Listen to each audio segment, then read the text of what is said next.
পদত্যাগের দাবিতে অনড় ককরোচ পার্টি। আজ সিদ্ধান্ত জানাবে কেন্দ্রীয় সরকার।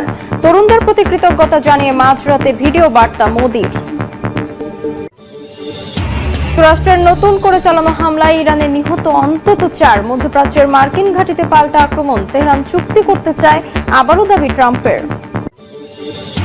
গাজার মধ্যাঞ্চলে রাতভর দখলদারদের বিমান হামলা। পশ্চিম তীরে অভিযানে 4 ফিলিস্তিনির প্রাণহানি।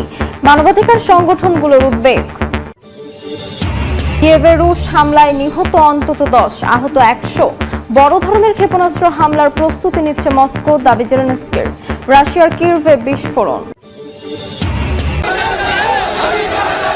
বিক্ষোভে উত্তাল ভারতের যন্তর মন্তর। মেডিকেলের ভর্তি পরীক্ষার প্রশ্ন ফাঁসের প্রতিবাদে এবং শিক্ষামন্ত্রী ধর্মেন্দ্র প্রধানের পদত্যাগের দাবিতে সোচ্চার আন্দোলনকারীরা। গ্রাফিতি এঁকে গান গেয়ে বিক্ষোভ করছেন তারা। এরই মধ্যেই শুক্রবার কেন্দ্রীয় মন্ত্রী জেপি নাড্ডা ও দ্বিজেন্দ্র সিং এর সঙ্গে আন্দোলনের নেতৃত্বে থাকা ককরোচ জনতা পার্টির প্রতিনিধিদের সঙ্গে বৈঠক হয়। সিজেপি জানিয়েছে তাদের দাবির বিষয়ে জবাব দিতে শনিবার বিকেল পর্যন্ত সময় চেয়েছে মোদি সরকার। দাবি আদায় না হওয়া পর্যন্ত আন্দোলন চালিয়ে যাওয়ার কথাও জানিয়েছে ককরোচ জনতা পার্টি।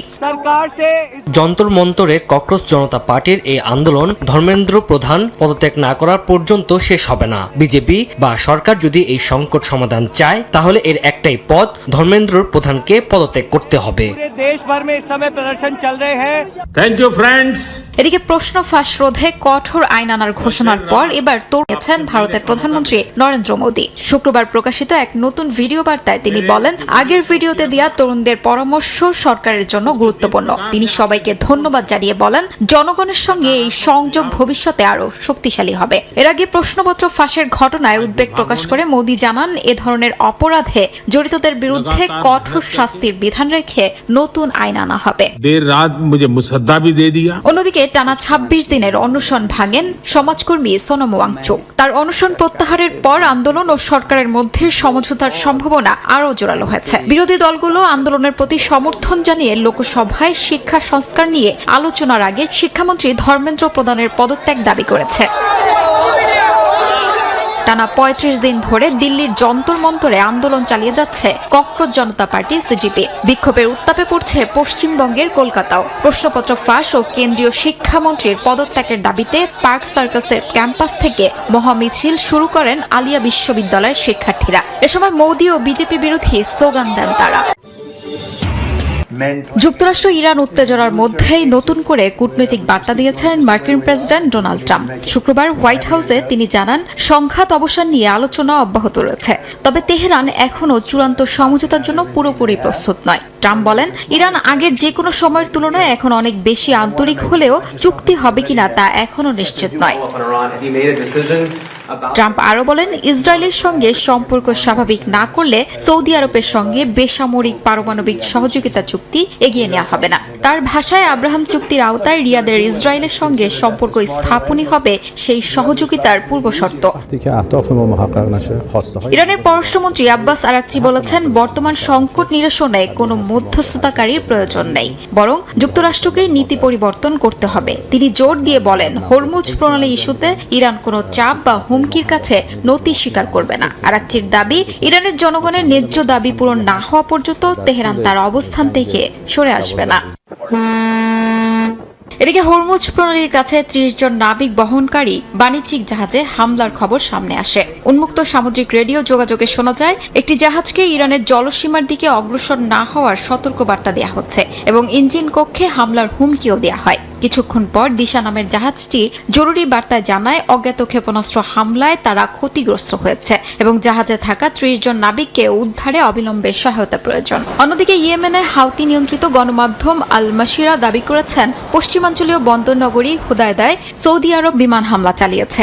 এর আগে হুতিরা সৌদি আরবের বিরুদ্ধে নৌ অবরোধ ঘোষণা করে এবং 2টি তেলবাহী ট্যাঙ্কারে হামলার দায় স্বীকার করে। জাতিসংঘ এই ঘটনার গভীর উদ্বেগ জানিয়ে বলেছে, লোহিত সাগরে বাণিজ্যিক জাহাজে হামলা এবং সামুদ্রিক চলাচলের ওপর নতুন হুমকি পুরো অঞ্চলে উত্তেজনা আরও বাড়বে। বিশ্বের জ্বালানি বাণিজ্যের সবচেয়ে গুরুত্বপূর্ণ দুটি চোখ পয়েন্ট বা সংকীর্ণ বহুল ব্যবহৃত পথ হল হরমুজ ও বাব আল মানদেব প্রণালী। ইরান যুদ্ধের আগে হরমুজ দিয়ে প্রতিদিন প্রায় 2 কোটি ব্যারেল তেল পরিবহন হতো, যা বৈশ্বিক জ্বালানি সরবরাহের প্রায় 20%। অন্যদিকে বাব আল মানদেব দিয়ে প্রতিদিন প্রায় 41 লাখ ব্যারেল অপরিশোধিত ও পরিশোধিত জ্বালানি পরিবহন হয়। এই পথ দিয়ে লোহিত সাগর হয়ে সুয়েজ খাল ব্যবহার করে ইউরোপ, এশিয়া ও আফ্রিকার মধ্যে পণ্য জ্বালানি পরিবহন করা হয়।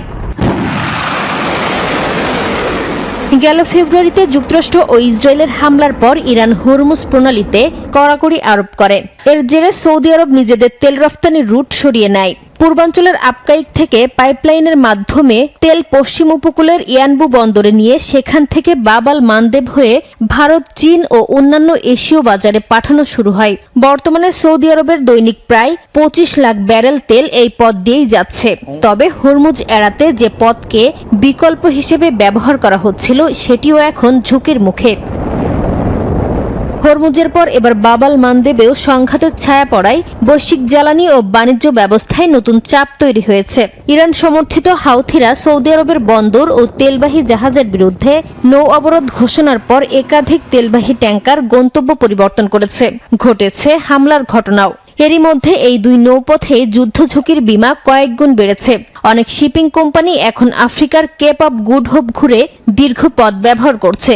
এতে প্রতিটি যাত্রায় অতিরিক্ত 20 থেকে 25 লাখ ডলার পর্যন্ত ব্যয় এবং 10 থেকে 15 দিন বেশি সময় লাগছে। বিশ্লেষকদের মতে এই অতিরিক্ত ব্যয় শেষ পর্যন্ত পুরো বিশ্বের সাধারণ ভোক্তাদের উপরই এসে পড়বে। তেলের দাম বাড়ার অর্থ শুধু জ্বালানির খরচ বৃদ্ধি নয়, এর জেরে ডিজেল, পেট্রোল, বিমান জ্বালানি, সার ও বিদ্যুৎ উৎপাদন, খাদ্য পরিবহন এবং শিল্প কারখানার উৎপাদন ব্যয়ও বেড়ে যায়। বিশ্লেষকদের মতে মধ্যপ্রাচ্যের এই দুই সংকীর্ণ নৌপথ ঘিরে সংঘাত যত দীর্ঘ হবে ততই বাড়বে বৈশ্বিক মূল্যস্ফীতির চাপ, আর তার প্রভাব সবচেয়ে বেশি পড়বে জ্বালানি আমদানি নির্ভর দেশগুলোর উপর। অধিকৃত পশ্চিম তীরের নাবলুসের তালগ্রামে বসতি স্থাপনকারীদের হামলাকে কেন্দ্র করে নতুন করে সহিংসতা ছড়িয়ে পড়েছে। এই ঘটনায় বেশ কয়েকজন ফিলিস্তিনি ও ইসরায়েলি নিহত হয়েছেন। একই সময় নাবলুসের উরিফ গ্রামে ফিলিস্তিনিদের একটি বাড়িতে অগ্নিকাণ্ডের ঘটনা ও ফারাতা গ্রামেও বসতি স্থাপনকারীদের হামলায় বেশ কয়েকজন ফিলিস্তিনি হতাহত হন। নাবলুস জুড়ে ধারাবাহিক হামলা ও অবরোধে পুরো অঞ্চল জুড়ে আতঙ্ক, অনিশ্চয়তা ও নিরাপত্তাহীনতা তীব্র হয়ে উঠেছে। মধ্য গাজায় রাতভর ইসরায়েলি বিমান হামলার পর বাড়িতে ফিরে ধ্বংসস্তূপ ছাড়া আর কিছুই খুঁজে পাননি বহু ফিলিস্তিনি। হামলার আগে গাজা সিটি ও মধ্য গাজার বিভিন্ন এলাকায় বসবাসকারীদের মাত্র 10 মিনিটের মধ্যে এলাকা ছাড়ার নির্দেশ দেয় ইসরায়েলি বাহিনী। মাগাজি শরণার্থী শিবিরের বাসিন্দারা জানান, দুটি বড় ক্ষেপণাস্ত্রের আঘাতে অন্তত 15টি বাড়ি ধ্বংস হয়েছে। আতঙ্কে নারী, শিশুরা খালি হাতে খালি পায়ে নিরাপদ আশ্রয়ের খোঁজে ছুটে যান। চারিদিকে এখন শুধু ধ্বংসস্তূপ আর স্বজন হারানোর বেদনা। পরিস্থিতি নিয়ে গভীর উদ্বেগ প্রকাশ করেছে 20টি মানবাধিকার সংস্থা। যৌথ বিবৃতিতে তারা আন্তর্জাতিক সম্প্রদায়কে দ্রুত হস্তক্ষেপের আহ্বান জানিয়ে বলেছে, অধিকৃত পশ্চিম তীরে বসতি স্থাপনকারীদের সশস্ত্র হামলা এবং ইসরায়েলি সামরিক বাহিনীর ক্রমবর্ধমান সহিংসতা বন্ধে এখনই কার্যকর পদক্ষেপ নেওয়া জরুরি। এদিকে নাবলুস স্পেশালিস্ট হাসপাতালে ইসরায়েলি সেনাবাহিনীর অভিযানের তীব্র নিন্দা জানিয়েছে ইসরায়েলি মানবাধিকার সংগঠন ফিজিশিয়ান ফর হিউম্যান রাইটস। সংস্থাটি বলছে, সড়ক বন্ধ ও সামরিক বিধিনিষেধের কারণে অ্যাম্বুলেন্স ও চিকিৎসা কর্মীদের চলাচল মারাত্মকভাবে ব্যাহত হচ্ছে। তাদের অভিযোগ, পশ্চিম তীরে চলমান সামরিক অবরোধ ও বসতি স্থাপনকারীদের সহিংসতা কার্যত ফিলিস্তিনিদের বিরুদ্ধে সমষ্টিগত শাস্তি হিসেবে ব্যবহৃত হচ্ছে। আন্তর্জাতিক আইন অনুযায়ী বেসামরিক মানুষের সুরক্ষা নিশ্চিতে দ্রুত আন্তর্জাতিক পদক্ষেপ নেওয়ার আহ্বান জানিয়েছে তারা।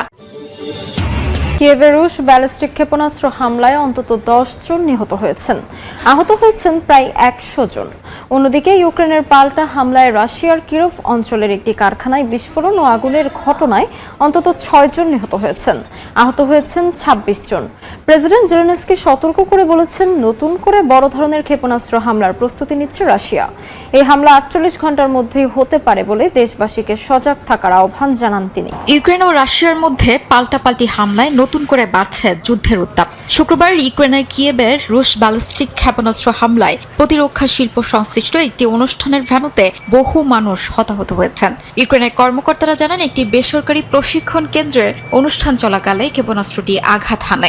ইউক্রেনীয় কাউন্সিল অব ডিফেন্স ইন্ডাস্ট্রি জানিয়েছেন, সেখানে দেশে প্রতিরক্ষা শিল্পের প্রতিনিধিরা উপস্থিত থাকলেও নিরাপত্তার কারণে অনুষ্ঠানের স্থান আগে থেকে প্রকাশ করা হয়নি। এই হামলার পরপরই রাশিয়ার কিরোভ অঞ্চলে একটি কারখানায় পাল্টা আঘাত করেছে ইউক্রেন। বিস্ফোরণ ও আগুন লেগে হতাহত হয়েছেন বেশ কয়েকজন। স্যাটেলাইট ইমেজ বিশ্লেষণ করে ঘটনাস্থলটি কিরোভ শহরের একটি শিল্প কারখানা বলে নিশ্চিত করেছে রয়টার্স।